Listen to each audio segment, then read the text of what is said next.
Hello बच्चों, मैं जितेंद्र कुमार शर्मा। मेरे साथ आप पढ़ रहे कक्षा 10 के लिए हमारी पाठ्य पुस्तक भारतीय संस्कृति और विरासत। बच्चों, पहला पाठ था, अध्याय था, वो हम शुरू कर चुके थे, जिसका कि नाम है संस्कृति एवं विरासत की अवधारणा। इसके अब तक हमने पार्ट 3 यानी 3 भाग कंप्लीट कर लिए थे। आज हम शुरू करेंगे हमारा चौथा भाग, जिसमें हम ये जानने की कोशिश करेंगे कि जो संस्कृति है और जो सभ्यता है, क्या ये दोनों एक ही हैं? अगर एक है तो इनमें क्या क्या समानता है, और अगर एक नहीं है तो ऐसा कैसे है भाई, इनमें क्या क्या डिफरेंस होंगे, इसको लेकर के हम चर्चा करने वाले हैं आज की हमारी कक्षा में। बच्चों, अब तक के जो हमारा चैप्टर था उसमें हमने काफ़ी कुछ सीख लिया है, चाहे वो संस्कृति के शाब्दिक अर्थ की बात कर लो, चाहे हम उसके इंग्लिश भाषा वाले शब्द की बात करें, उसकी सामान्य विशेषताओं की चर्चा कर लें, या फिर हम ये देखें कि भारतीय संस्कृति की जो विशेषताएं वो क्या हैं, मानव जीवन में संस्कृति का क्या प्रभाव रहा है, उन पर हमने चर्चाएं कर ली। साथ ही साथ हमने ये देखा था कि विरासत होती क्या है, उन सबको लेकर के, और कुछ विरासत के जो स्थल थे उन पर हमने विस्तार से समझ बना ली थी। काफ़ी सारे क्वेश्चंस जो पाठगत क्वेश्चंस थे, एडिशनल क्वेश्चंस थे, उन पे हमने चर्चाएं कर ली थी। तो चलो अब शुरू करते हैं हम हमारे टॉपिक संस्कृति और सभ्यता के साथ में। देखो बच्चों, संस्कृति और सभ्यता जब हम सुनते हैं तो हमें क्या लगता है भाई, ये दोनों एक जैसे ही हैं। संस्कृति, सभ्यता, भारतीय संस्कृति, भारतीय सभ्यता, सुनने में दोनों कैसे लग रहे हैं? एक। यानी हम ये कह सकते हैं कि अगर हम शब्दों पे जोर डाल के याद करें या शब्दों की बनावट के हिसाब से बात करें, उनकी रचनाओं के हिसाब से बात करें, तो संस्कृति और सभ्यता क्या है? सेम है। पर ऐसा बिल्कुल भी नहीं है, ये दोनों अलग हैं। कैसे अलग हैं? जैसे ही हम हमारा 2 पैरा खत्म करेंगे हमें समझ में आ जाएगा। तो चलो शुरू करते हैं। देखो बच्चों, सभ्यता का अर्थ होता है जीवन के बेहतर तरीके और कभी कभी अपनी आवश्यकताओं को पूरा करने के लिए अपने समक्ष प्रकृति को भी झुका देना। देखो भाई, अब याद करो, जैसे भाई मेरे को है ना प्राचीन काल में चला गया मैं, पहिए की खोज नहीं हुई थी, बोझा ले जाना बहुत मुश्किल हो रहा था। धीरे धीरे मैंने चेंजेस किए, कुछ इनोवेटिव किया, और मैंने क्या किया, विकसित कर लिया पहिया। ठीक है, आ रहा है समझ में कुछ? पहिया विकसित कर लिया, यानी मैंने अपने जीवन को बेहतर बनाने का एक तरीका था जो खोजा। क्या किया मैंने? पहिया डेवलप कर लिया, यानी कि मैंने अपने जीवन को बेहतर बनाने का तरीका बनाया। और वो तरीका किससे रिलेट करेगा? वो मेरे सभ्यता से रिलेट करेगा। पहिया कहाँ से आया? किस सभ्यता से आया? तांबा की सभ्यता में पाया जाता था। ये चीजें कहाँ पाई जाती थी? बड़ा स्नानागार किस सभ्यता के प्रतीक में मिला है? किस सभ्यता में हमें बैल की वो मूर्तियां देखने को मिली हैं? ऐसे शब्द सुनने को मिलता है। समझ में आ रहा है कि भाई ये चीजें कहां से आ रही हैं? जीवन के जो बेहतर तरीके हैं वो किससे रिलेट करेंगे? वो सभ्यता से रिलेट करेंगे। इसके अंतर्गत अगर हम बात करें तो समाज को राजनीतिक रूप से सुपरिभाषित वर्गों में संगठित करना भी शामिल होता है। भाई ये महाजन है, ये ब्राह्मण है, ये क्षत्रिय है, ये चीज है। ये सब चीजें कहां से आ रही हैं? सभ्यताओं की देन है। जो भोजन हो, वस्त्र हो, वार्तालाप हो, कोई भी विषय हो, जीवन स्तर हो, इन सब की हम बात करें तो उनको सबको रिलेट करके जो वर्गीकरण हुआ है वो किसको रिलेट करेगा? सभ्यता को रिलेट करेगा। तो हम ये समझ पा रहे हैं सभ्यता जीवन जीने का तरीका है। ठीक है, आगे देखो।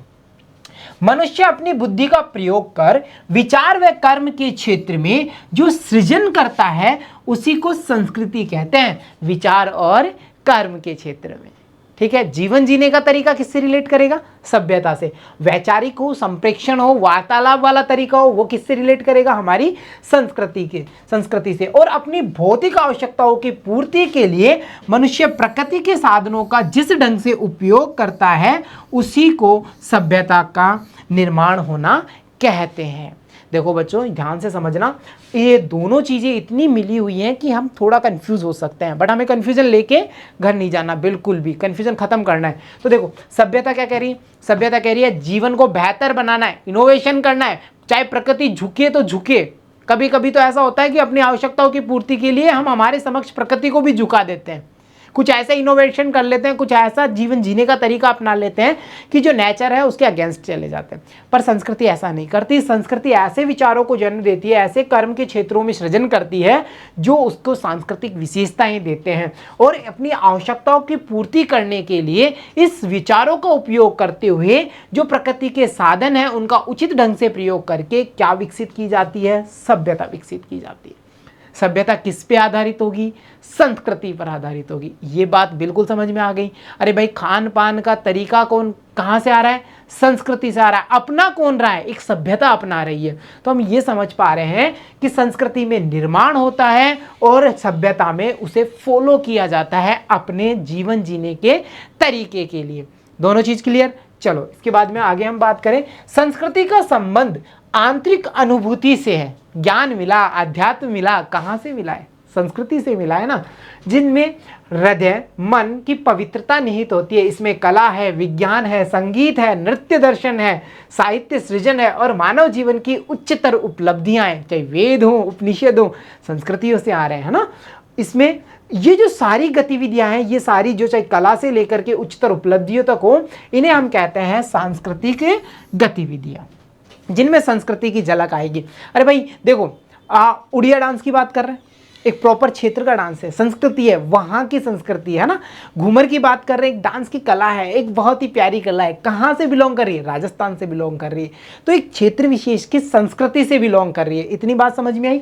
जबकि हम ये कह सकते हैं कि संस्कृति का जो संबंध होगा वो किससे होगा? आंतरिक अनुभूति से, मन की खुशी से, ऐसे क्रियाकलाप से, ऐसी गतिविधियों से होगा जो हमारे हृदय से जुड़ी हुई होंगी, है ना।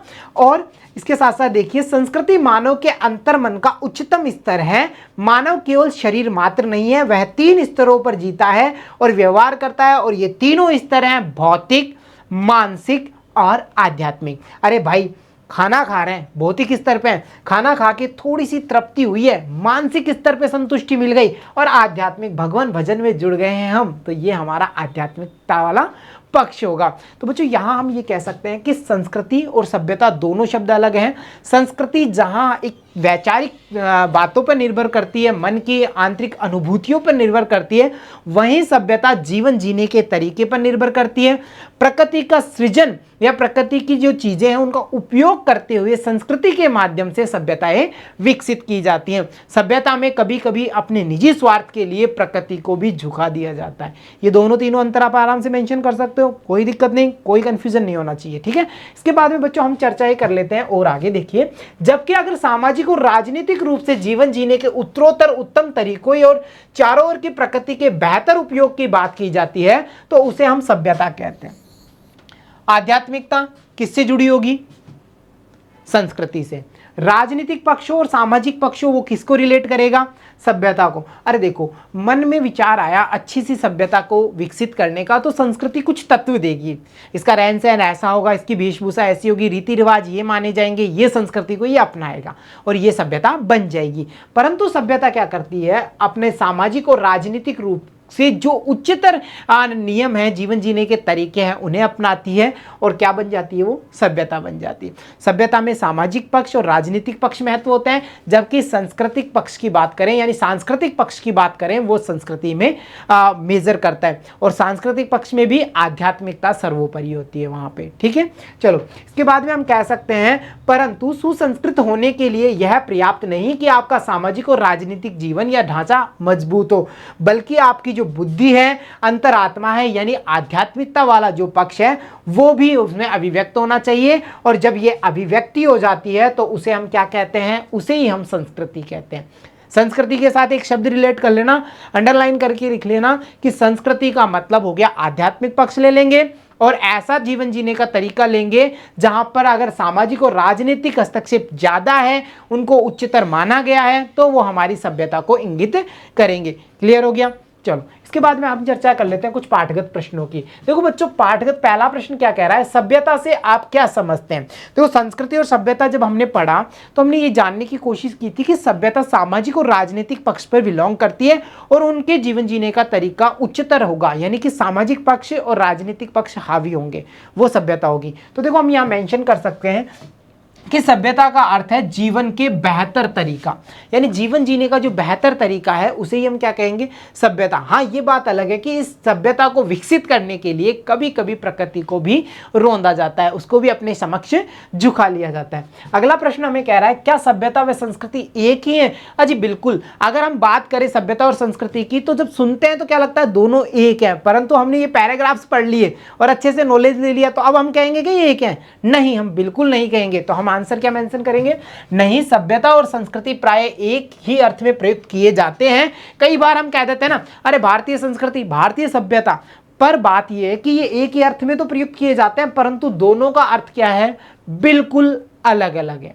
संस्कृति आध्यात्मिकता से जुड़ी होगी, जबकि सभ्यता क्या करेगी, राजनीतिक और सामाजिक पक्ष को मजबूत रखती है। ठीक है, जीवन जीने का एक तरीका है और इस तरीके को जो विकसित करती है वो होती है हमारी संस्कृति। तो देखो बच्चों, आपने कैसे हमने ये समझ बनाने की कोशिश की कि संस्कृति और सभ्यता का आपस में क्या रिलेशन है, कैसे ये दोनों एक दूसरे से विपरीत हैं, कैसे एक दूसरे से जुड़ी हुई भी हैं, कैसे ये एक दूसरे से अलग है। इन दोनों के शाब्दिक अर्थ से लेकर डिटेल्ड अर्थ को भी हमने यहाँ पे समझ लिया। उम्मीद करता हूँ ये वाला जो पार्ट था उसमें आपने संस्कृति और सभ्यता के बारे में अच्छे से समझ लिया होगा। ठीक है बच्चों, मिलता हूं आपसे अगली कक्षा में, जहां हम ये जानने की कोशिश करेंगे कि संस्कृति का हमारी विरासत के साथ में क्या लिंक है, संस्कृति और विरासत एक दूसरे को कैसे प्रभावित करते हैं, उसके बारे में हम हमारी आगामी कक्षा में अध्ययन करेंगे। तो बच्चों, मिलता हूं आपसे अगली कक्षा में, तब तक के लिए धन्यवाद बच्चों।